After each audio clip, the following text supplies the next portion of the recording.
Capítulo 4. Dos defeitos do negócio jurídico. Seção 1. Do erro ou ignorância. Artigo 141.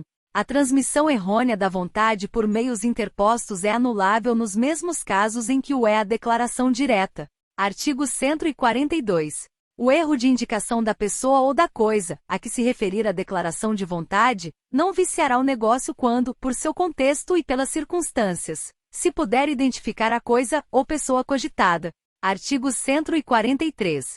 O erro de cálculo apenas autoriza a retificação da declaração de vontade. Artigo 144. O erro não prejudica a validade do negócio jurídico quando a pessoa, a quem a manifestação de vontade se dirige, se oferecer para executá-la na conformidade da vontade real do manifestante. Seção 2. Do dolo.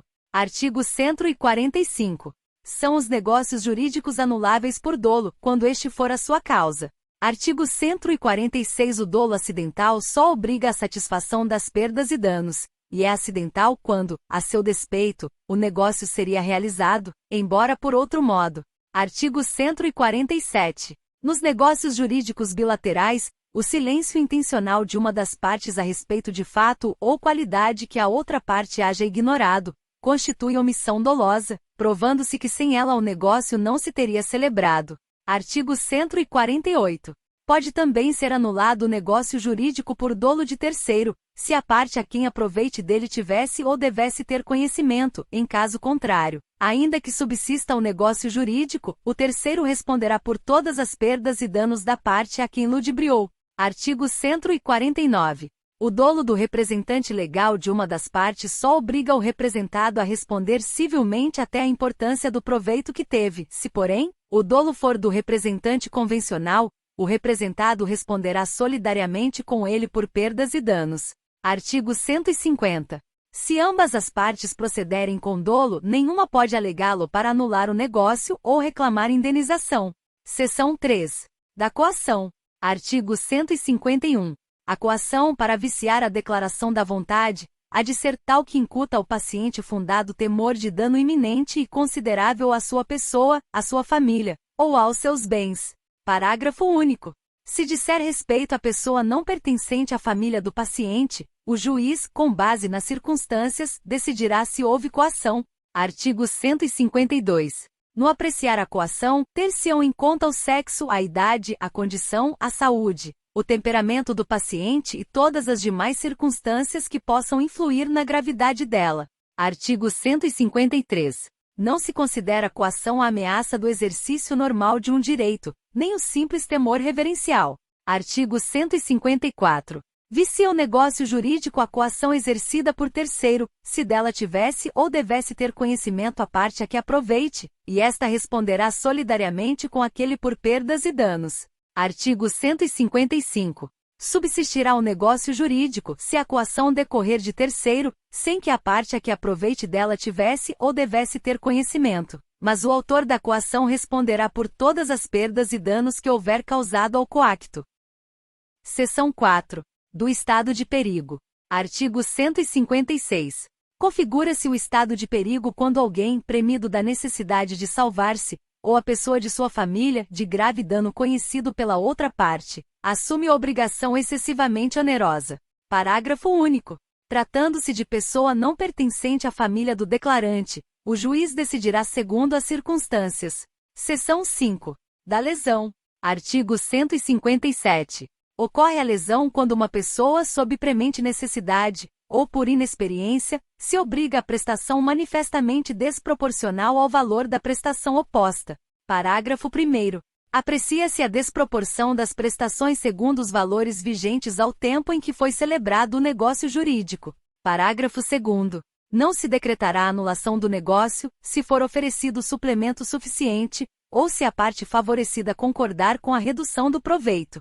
Seção 6. Da fraude contra credores. Artigo 158.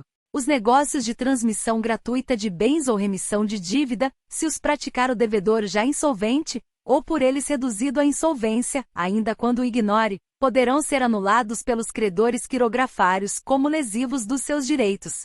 Parágrafo 1º.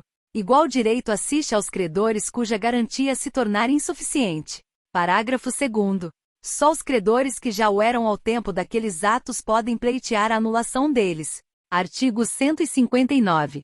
Serão igualmente anuláveis os contratos onerosos do devedor insolvente, quando a insolvência for notória, ou houver motivo para ser conhecida do outro contratante. Artigo 160. Se o adquirente dos bens do devedor insolvente ainda não tiver pago o preço e este for, aproximadamente, o corrente, desobrigar-se-á depositando-o em juízo, com a citação de todos os interessados. Parágrafo único. Se inferior, o adquirente, para conservar os bens, poderá depositar o preço que lhes corresponda ao valor real. Artigo 161. A ação, nos casos dos artigos 158 e 159, poderá ser intentada contra o devedor insolvente, a pessoa que com ele celebrou a estipulação considerada fraudulenta, ou terceiros adquirentes que hajam procedido de má-fé. Artigo 162. O credor quirografário, que receber do devedor insolvente o pagamento da dívida ainda não vencida, ficará obrigado a repor, em proveito do acervo sobre que se tenha de efetuar o concurso de credores, aquilo que recebeu. Artigo 163. Presumem-se fraudatórias dos direitos dos outros credores as garantias de dívidas que o devedor insolvente tiver dado a algum credor. Artigo 164. Presumem-se, porém, de boa-fé e valem os negócios ordinários indispensáveis à manutenção de estabelecimento mercantil, rural ou industrial, ou à subsistência do devedor e de sua família. Artigo 165. Anulados os negócios fraudulentos, a vantagem resultante reverterá em proveito do acervo sobre que se tenha de efetuar o concurso de credores. Parágrafo único. Se esses negócios tinham por único objeto atribuir direitos preferenciais mediante hipoteca, penhor ou anticrese, sua invalidade importará somente na anulação da preferência ajustada. Capítulo 5. Da invalidade do negócio jurídico. Artigo 166. É nulo o negócio jurídico quando: inciso 1. Celebrado por pessoa absolutamente incapaz. Inciso 2. For ilícito, impossível ou indeterminável o seu objeto. Inciso 3. O motivo determinante comum a ambas as partes for ilícito. Inciso 4. Não revestir a forma prescrita em lei. Inciso 5. For preterida alguma solenidade que a lei considere essencial para sua validade. Inciso 6. Tiver por objetivo fraudar lei imperativa. Inciso 7. A lei taxativamente o declarar nulo ou proibir-lhe a prática sem cominar sanção. Artigo 167. É nulo o negócio jurídico simulado, mas subsistirá o que se dissimulou, se válido for na substância e na forma. Parágrafo 1º. Haverá simulação nos negócios jurídicos quando: inciso 1. Aparentarem conferir ou transmitir direitos a pessoas diversas daquelas às quais realmente se conferem, ou transmitem. Inciso 2. Contiverem declaração, confissão, condição ou cláusula não verdadeira. Inciso 3. Os instrumentos particulares forem antedatados ou pós-datados. Parágrafo 2º. Ressalvam-se os direitos de terceiros de boa-fé em face dos contraentes do negócio jurídico simulado. Artigo 168. As nulidades dos artigos antecedentes podem ser alegadas por qualquer interessado, ou pelo Ministério Público, quando lhe couber intervir. Parágrafo único. As nulidades devem ser pronunciadas pelo juiz, quando conhecer do negócio jurídico ou dos seus efeitos e as encontrar provadas, não lhe sendo permitido supri-las, ainda que a requerimento das partes. Artigo 169. Nem convalesce pelo decurso do tempo. Artigo 170. Se, porém, o negócio jurídico nulo contiver os requisitos de outro, subsistirá este quando o fim a que visavam as partes permitir supor que o teriam querido, se houvessem previsto a nulidade. Artigo 171. Além dos casos expressamente declarados na lei, é anulável o negócio jurídico. Inciso 1. Por incapacidade relativa do agente. Inciso 2. Por vício resultante de erro, dolo, coação, estado de perigo, lesão ou fraude contra credores. Artigo 172. O negócio anulável pode ser confirmado pelas partes, salvo o direito de terceiro.